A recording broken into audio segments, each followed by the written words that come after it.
7 prophètes sont venus chez les Anishinaabe. Ils sont venus quand le peuple vivait une vie paisible et bien remplie sur la côte nord-est de l'Amérique du Nord. Ces prophètes ont laissé au peuple 7 prophéties sur ce que serait le futur.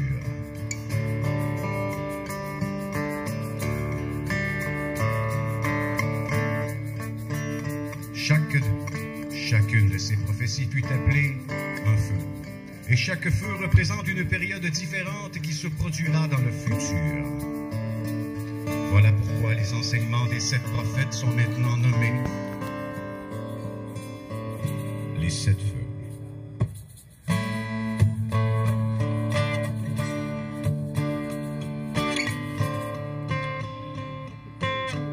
Le premier prophète dit au peuple: dans la période du premier feu, la nation Anishinaabe s'élèvera et suivra la voie du coquillage sacré de la loge de Medouéwin. La loge de Medouéwin servira de point de rassemblement au peuple et ses traditions seront la source de beaucoup de force. Le Méchis sacré les conduira à la terre choisie pour les Anishinaabe. Vous devrez chercher une île en forme de tortue, reliée à la purification de la terre. Et vous trouverez une telle île au début et à la fin de votre voyage. Il y aura 7 endroits où vous vous arrêterez sur votre parcours. Vous saurez que vous avez atteint l'endroit choisi quand vous aurez atteint une terre où la nourriture se développe sur l'eau. Vous y restez? Non. Si vous y restez, vous périrez. Vous reconnaîtrez le deuxième feu parce qu'en ces temps-là, la nation sera cantonnée près d'une grande étendue d'eau. En ces temps-là, la direction du coquillage sacré sera perdue. Le Medouéwin diminuera en force. Mais un garçon naîtra pour indiquer la voie du retour aux traditions. Il montrera la direction des marches vers le futur du peuple Anishinaabe.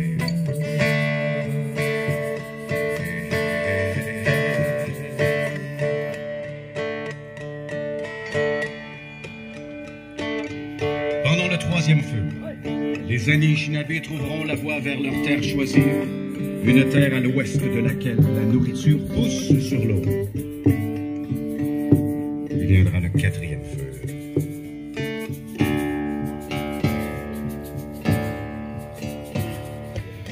Le quatrième feu fut originalement révélé par 2 prophètes. Ils sont venus comme un seul, et ils ont parlé de la venue de la race à la peau blanche. L'un des prophètes dit: vous connaîtrez le futur de notre peuple par le visage que la race à la peau blanche affiche. S'ils viennent en affichant le visage de la fraternité, alors viendra une période de merveilleux changements pour plusieurs générations. Ils apporteront de nouvelles connaissances et objets qui pourront se joindre aux connaissances de ce pays. De cette façon, 2 nations se joindront pour créer une puissante nation. À cette plus nouvelle nation se joindront 2 autres. Et les 4 nations ensemble formeront la plus puissante de toutes les nations. Vous reconnaîtrez le visage de la fraternité si la race à la peau blanche vient sans porter d'armes, s'ils viennent en apportant seulement leur connaissance et une poignée de main.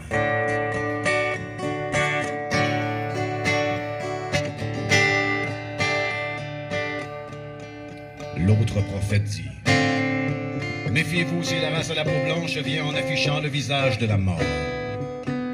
Vous devrez faire attention parce que le visage de la fraternité et celui de la mort se ressemblent beaucoup. S'ils viennent en portant des armes, méfiez-vous. S'ils viennent souffrant, ils pourraient vous tromper. Leur cœur pourrait être rempli de convoitises pour les richesses de cette terre. S'ils sont véritablement vos frères, laissez-les vous le prouver. Ne les acceptez pas en toute confiance. Vous saurez que le visage qui s'affiche est bien celui de la mort, si les rivières sont empoisonnées et si les poissons deviennent impropres à la consommation. Vous les reconnaîtrez par ces signes.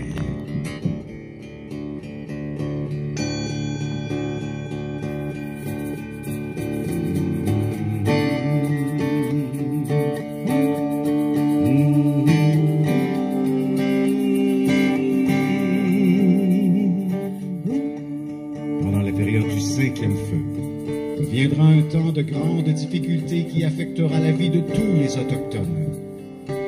Quand les signes de ce feu apparaîtront, viendra parmi le peuple une personne qui promettra une grande joie et le salut. Mais si le peuple accepte ces promesses d'une nouvelle façon de vivre et abandonne les enseignements anciens, alors les difficultés du cinquième feu resteront avec le peuple pendant plusieurs générations.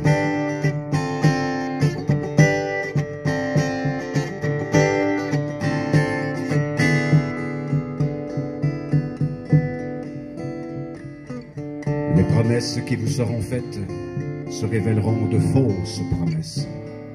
Tous ceux qui accepteront ces promesses causeront la presque totale destruction du peuple.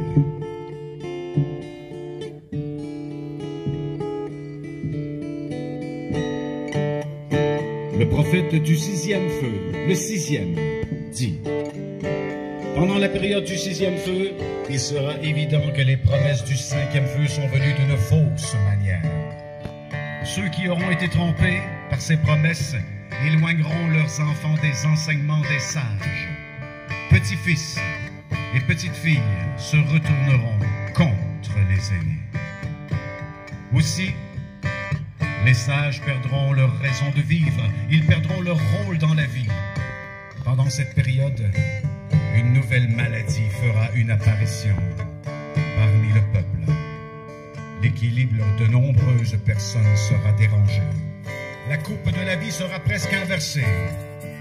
La coupe de la vie deviendra presque la coupe de l'amertume.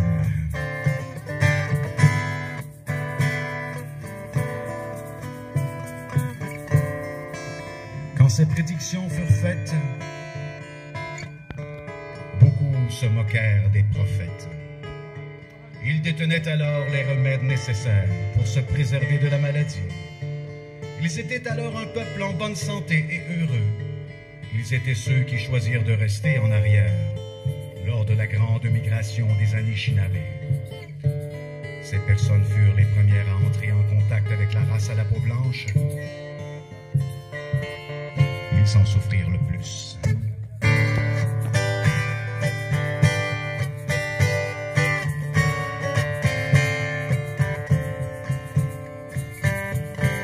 Rappelons que lorsque le cinquième feu arriva, de grandes difficultés survinrent dans la vie de tous les autochtones. La race à la peau blanche lança des offensives militaires contre les autochtones dans tout le pays pour s'emparer de leurs terres et de leurs indépendances comme peuple libre et souverain.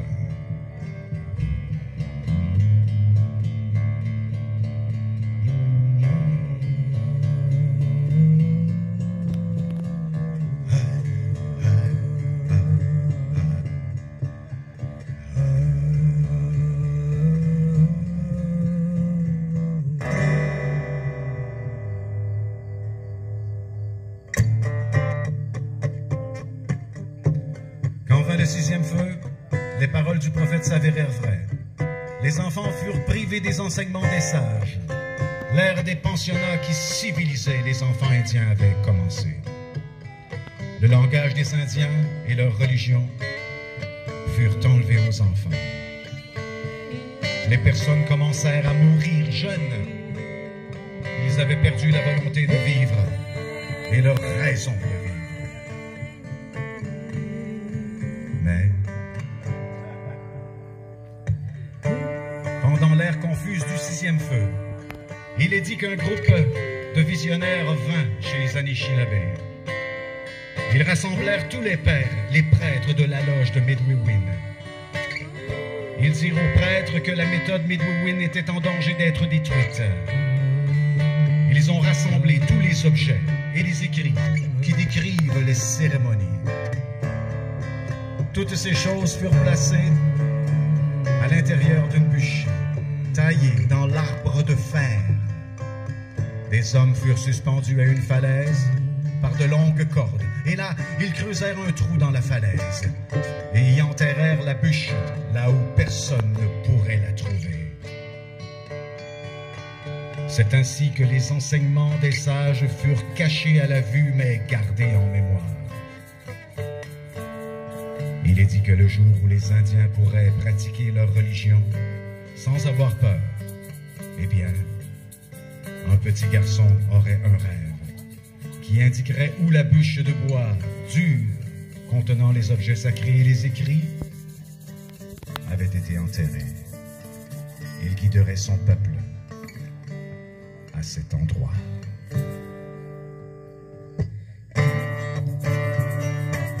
Le 7e prophète qui rendit visite au peuple, il y a bien longtemps, est décrit comme étant différent des autres prophètes. Il était jeune et avait une lumière étrange dans les yeux.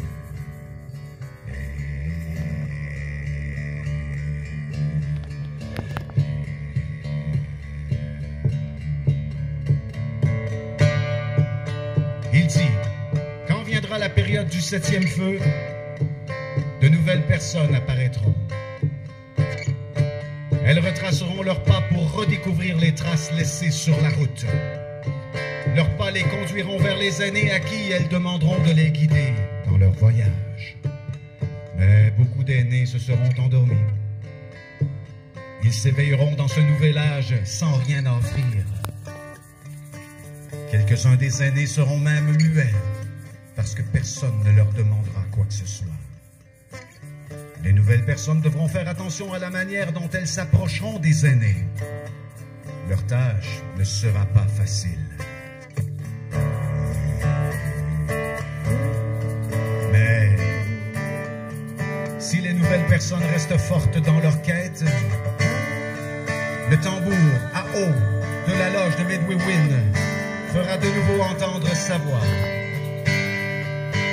Il y aura une renaissance de la nation Anishinaabe. Et les vieilles flammes seront attisées. Le feu sacré brûlera de nouveau.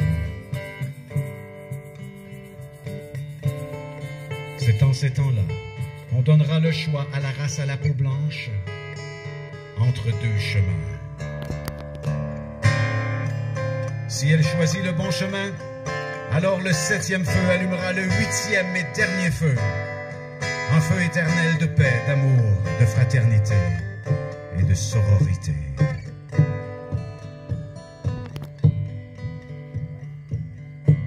Si la race à la peau blanche fait le mauvais choix de route, alors la destruction qu'elle a apportée avec elle en venant dans ce pays se retournera contre elle et causera beaucoup de souffrance et de mort parmi tous les habitants de la terre. Les sages de la nation Ojibwe et des autres sages d'autres nations ont interprété les deux chemins auxquels la race blanche doit faire face, comme étant d'une part la route de la technologie et d'autre part la route de la spiritualité.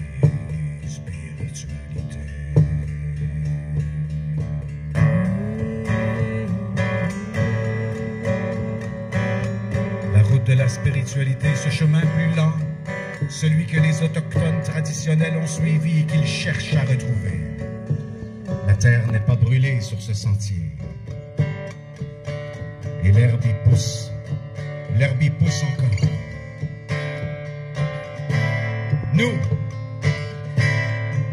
Nous, si le peuple naturel de la terre,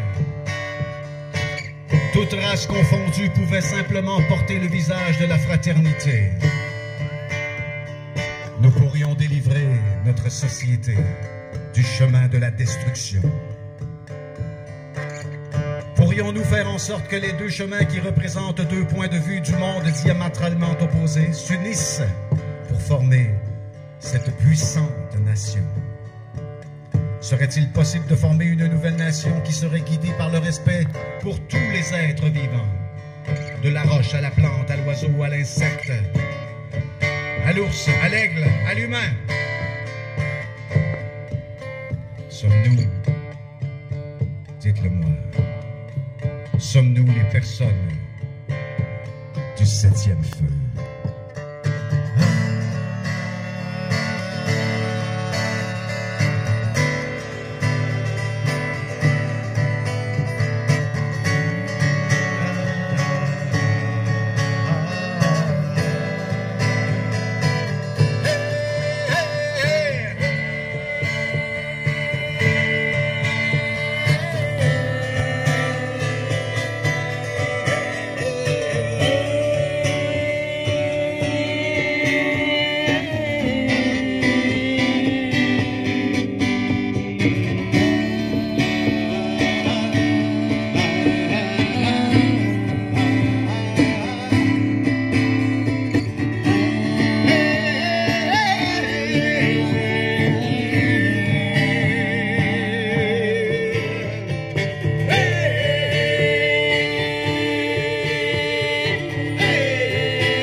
Merci.